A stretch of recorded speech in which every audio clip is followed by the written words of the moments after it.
예, 안녕하세요. 오늘 형제님들 앞에서 말씀 나누게 된 게 참 제가 자격이 되나, 아, 너무 훌륭하신 형제님들 앞에서 하게 돼서 굉장히 좀 걱정이 되는데요. 그래도 뭐 주님 말씀 가지고 하면은 주님 말씀이니까, 예, 주님이 또 우리에게 어떤 메시지를 주시리라고 생각하고 생각을 좀 준비를 해봤습니다. 여기 지금 화면에 보시는 게 좀 뭐 추상화 같은데 어떤 그림 같아 보이시나요?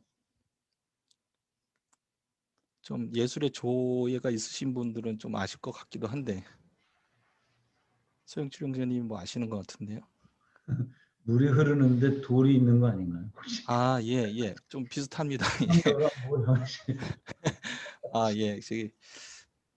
사실은 이게 그 암석을 갖다가 한 0.03mm 두께로 얇게 만들어서 현미경으로 보게 되는데 그 이제 편광판을 이제 직각으로 끼워서 그 사이에 광물을 두면은 이 간섭 색깔이 보여요. 그래서 여기 보시면 이제 좀 대각선으로 강물처럼 흐르는 것처럼 보이는 게 보통 뭐 백운모, 흑운모 이런 것들이고요. 지금 검은색으로 보이는 게 석류석인데 이제 빛이 투과 안 돼서 그렇게 보이는 거고요. 그다음에 무채색으로 보이는 게 석영 뭐 이런 겁니다. 그래서 굉장히 아름답죠. 네, 제가 사실은 아, 이 그 관악산에서 돌은 못 닦았는데 제가 돌은 좀 닦았습니다. 돌 공부를 학부하고 석사를 하면서 좀 공부를 하면서 너무 아름답더라고요, 이 돌이. 근데 이제 말씀 읽다 보니까 누가복음 말씀에 돌들이라도 소리 지르리라 이런 말씀이 있어서 누가복음 말씀 19장 28절에서 40절 말씀을 가지고 좀 제가 자료도 좀 찾아보고 하면서 형제님들 잘 아시겠지만 다시 한번 말씀을 상고하는 시간을 가지면 좋을 것 같습니다. 이게 이제 본문 말씀인데요. 제가 읽겠습니다. 19장 28절에서 40절인데요. 예수께서 이 말씀을 하시고 예루살렘을 향하여 앞서서 가시더라. 감람몬이라 불리는 산 쪽에 있는 벳바게와 베다니에 가까이 가셨을 때에 제자 중 둘을 보내시며 이르시되 너희는 맞은편 마을로 가라. 그리로 들어가면 아직 아무도 타보지 않은 나귀 새끼가 메어 있는 것을 보리니 풀어 끌고 오라. 만일 누가 너희에게 어찌하여 푸느냐 묻거든 말하기를 주가 쓰시겠다 하라 하시매 보내심을 받은 자들이 가서 그 말씀하신 대로 만난지라. 나귀 새끼가 뿔 때에 그 임자들이 이르되 어찌하여 나귀 새끼를 푸느냐 대답하되 주께서 쓰시겠다 하고 그것을 예수께로 끌고 와서 자기들의 겉옷을 나귀 새끼 위에 걸쳐놓고 예수를 태우니 가실 때 그들이 자기의 겉옷을 길에 펴더라.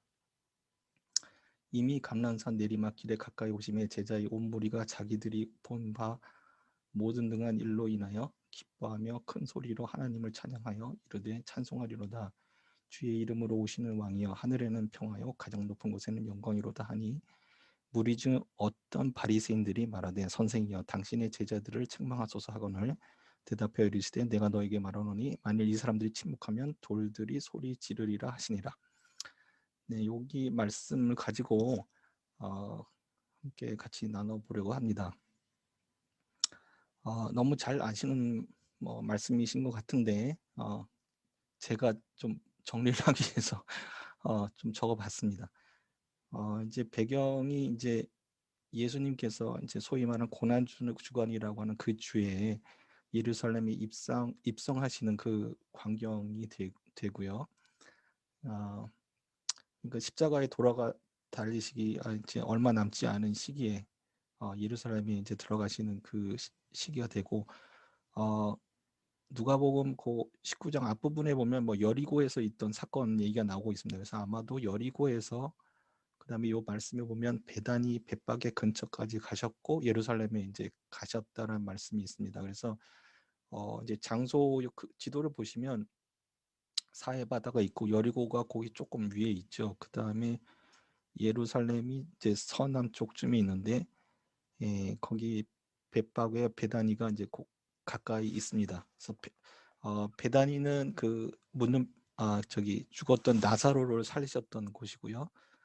예루살렘에서 뭐 3.5km 정도 떨어진 가까운 동남쪽에 있는 것으로 되어 있습니다. 아마 벳박에도 가까이 있는 것처럼 이제 되어 있는데요.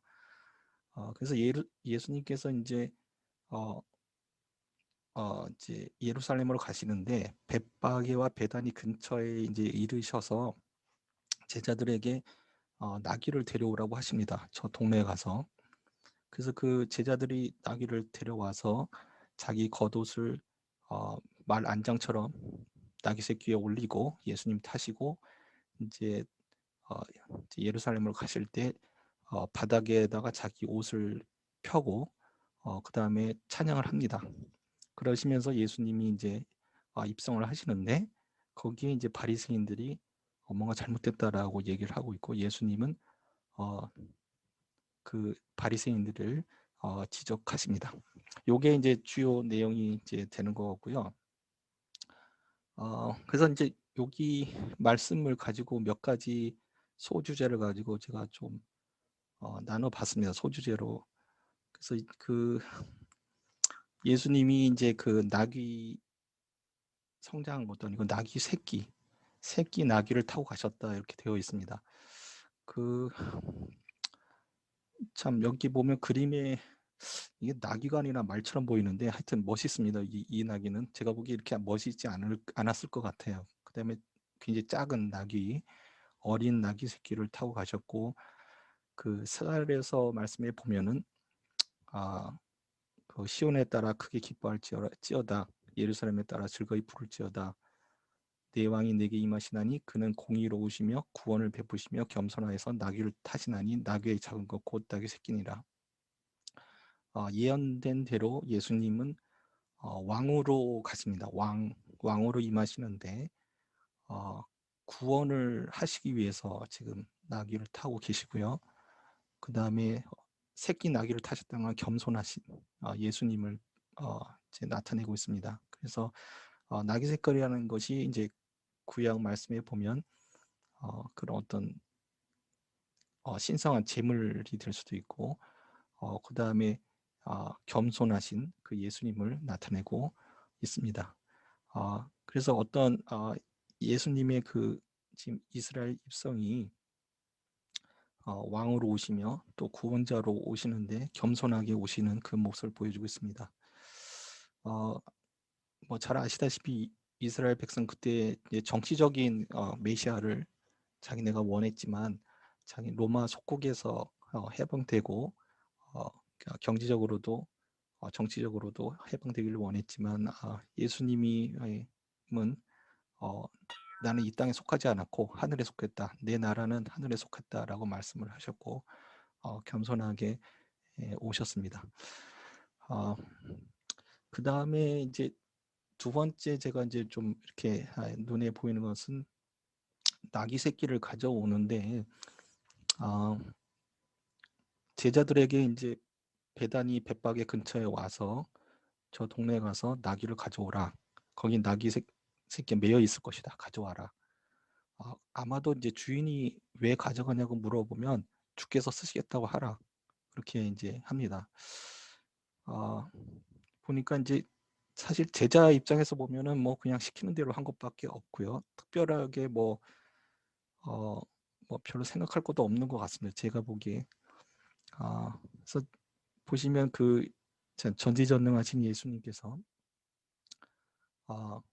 필요한 것을 다 준비를 하시고 그 다음에 가져올 때 뭔가 이제 부딪힐 상황, 그 주인이 나타나서 왜 가져가냐라고 물을 수 있으니까 그때 뭐라고 대답해야 될 것까지 다 가르쳐 주십니다.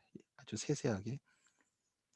그 다음에 이제 가져온다고 했을 때 주인이 못 가져가 하고 막을 수도 있는데 주인은 순순히 그냥 내줍니다. 나귀를. 결국 어떤 주인의 마음까지 주님이 다 이제 준비를 하셔서 나귀 주인이 허락하도록 이런 상황을 만드신 거죠.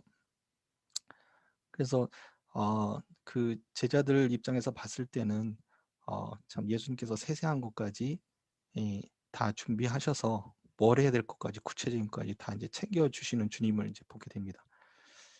뭐 머리털까지 다 세신 바 대신 주님께서 이거야 지금 아무것도 아니겠죠. 그래서 우리의 순간순간 호흡하는 것까지 다 보시고 계신 주님께서 이렇게 세세하게 참 챙겨주신다는 것에 참 감사가 됐습니다.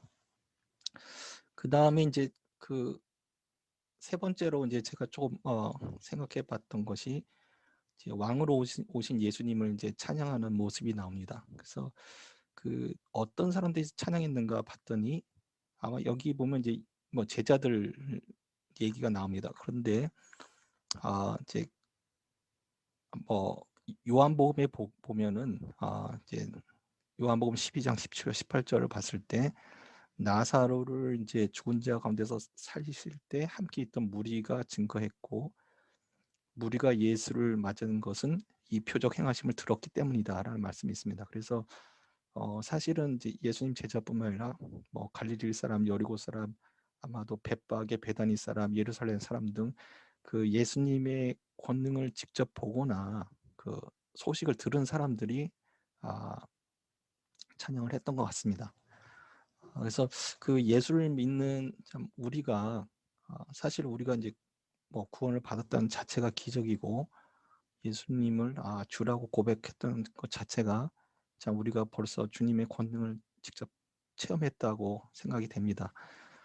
사실은 어 모든 사람이 하나님을 이제 찬양하도록 되어 있습니다. 로마서 1장 20 절에 보면 만물에 이제 분명히 하나님 계신 것이 나타나 있기 때문에 핑계치 못한다라고 했기 때문에 사실 우리는 모든 사람이 찬양해야 될 의무가 있다고 저는 생각이 들었습니다. 그다음에 무엇을 찬양했는가를 좀 봤더니요. 누가복음 19장 38 절에 보니까 찬송하려다 주의 이름으로 오시는 왕이요 하늘에는 평화요 가장 높은 곳에는 영광이로다 하니. 그래서 주의 이름으로 오시는 왕이라는 표현이 나옵니다. 그 마태복음 21장 9 절에 보면 어 그다음에 마가복음 11장 9 절, 요한복음 12장 13절 비슷한 내용이 나오는데요. 공통적으로 "주의 이름으로 오시는 이라는 어 말씀이 이제 단어가 사용됩니다. 그래서 여기서 말하는 주의 말씀으로 오시는 이는 메시아를 가리킵니다. 결국 그다음에 누가복음에는 주의 이름으로 오시는 왕이라고 표현을 했고요.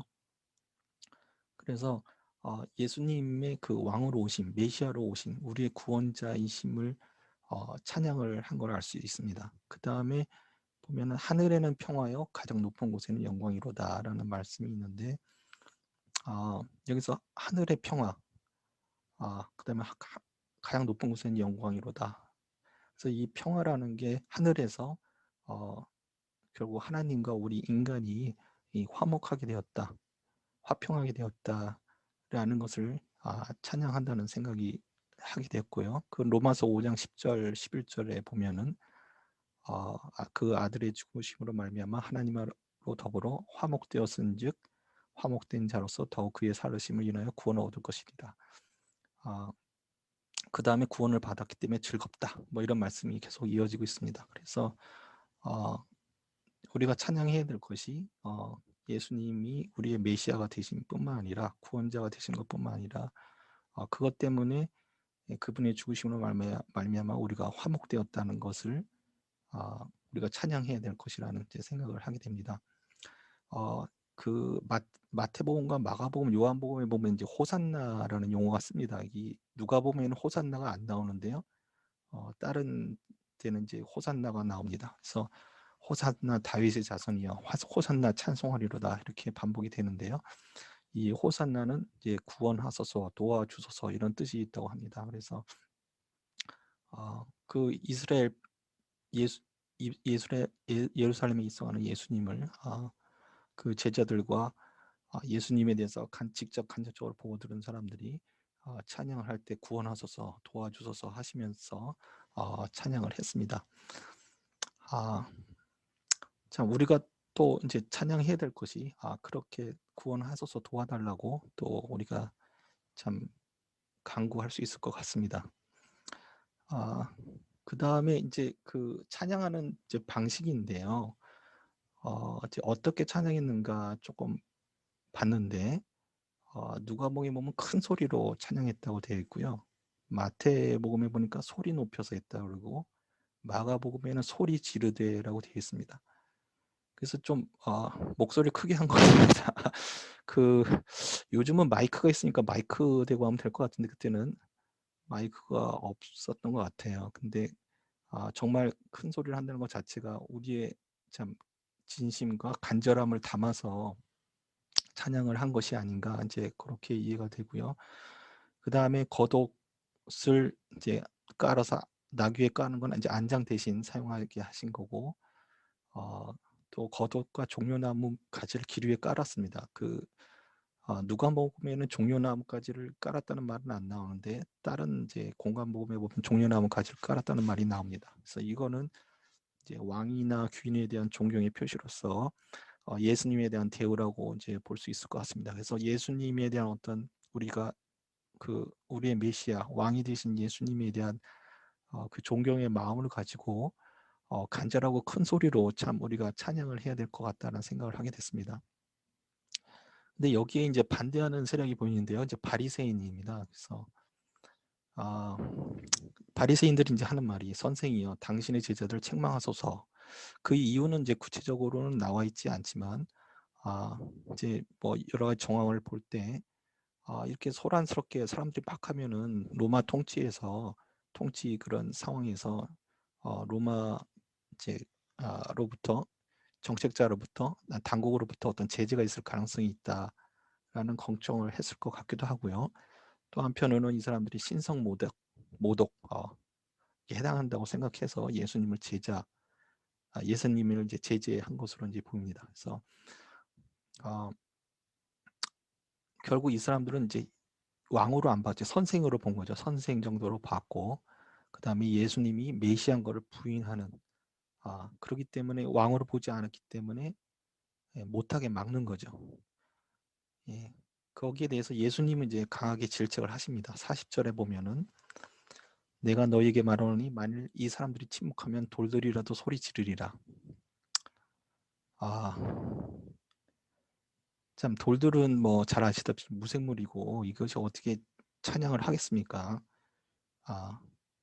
그런데 너희들이 소리 지르지 않으면 너희들이 가만히 있으면 돌들이라도 소리 지르겠다라고 말씀하십니다. 그래서 사실은 저는 돌들이 찬양하고 있거든요. 아까 그림 보셨다시피 찬양 안 하는 게 아니고요. 찬양하고 있고요. 찬양 안 하는 건 인간들만 안 하는 것 같아요.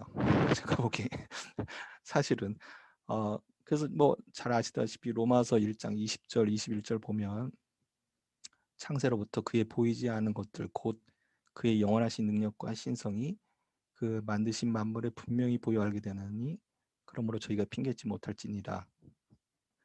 하나님을 알되 하나님을 영화롭게도 아니하고 감사치도 아니하고 오히려 그 생각이 허망해지며 미련한 마음이 어두워졌나니. 그래서 하나님을 알고 있습니다. 사람들이. 그 다음에 그래서 그 만물에 하나님의 능력과 신성이 있다는 걸 다 알게 됐고요. 그 만물은 하나님의 영원한 능력과 신성을 보여주고 있습니다. 그러니까 결국 찬양하고 있다는 거죠. 만물은. 근데 참 인간은 만물은 하나님의 신성과 그걸 보여주고 있는데 참 인간은 감사치도 않고 영화롭게 하지도 않는 참 좀 대조적인 것 같아요.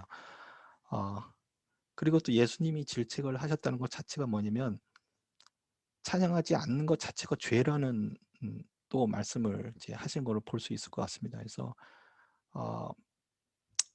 이제 저희가 뭐 제 자신은 굉장히 부끄럽습니다만 우리가 그리스도인으로서 예수님을 찬양하지 않을 때 이것이 하나의 죄가 된다. 예수님께서 질책 사유가 된다라는 것에 대해서 생각해 보았습니다.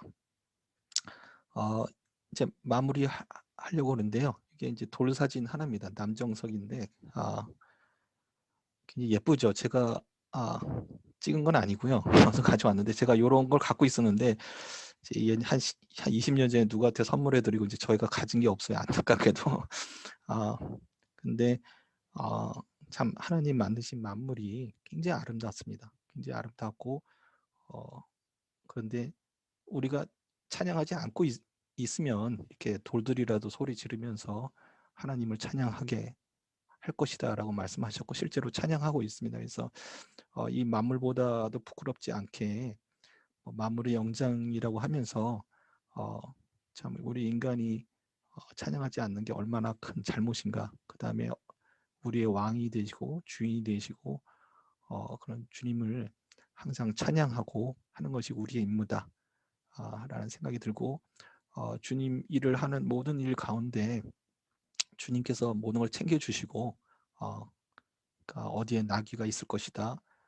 그 상황에서는 어떤 말을 하면 된다. 그리고 이제 데려오라고 하십니다. 그래서 모든 걸 준비해 주시고 한 상황에서 저희가 뭐 특별히 할 거 우리가 고민을 너무 많이 할 필요가 없다는 생각이 듭니다. 그래서 주님께서 다 예비해 놓으셨기 때문에 우리는 그 말씀에 순종하는 거, 찬양하는 것이 우리의 주요 임무가 아닌가 그런 생각을 해보게 됐습니다.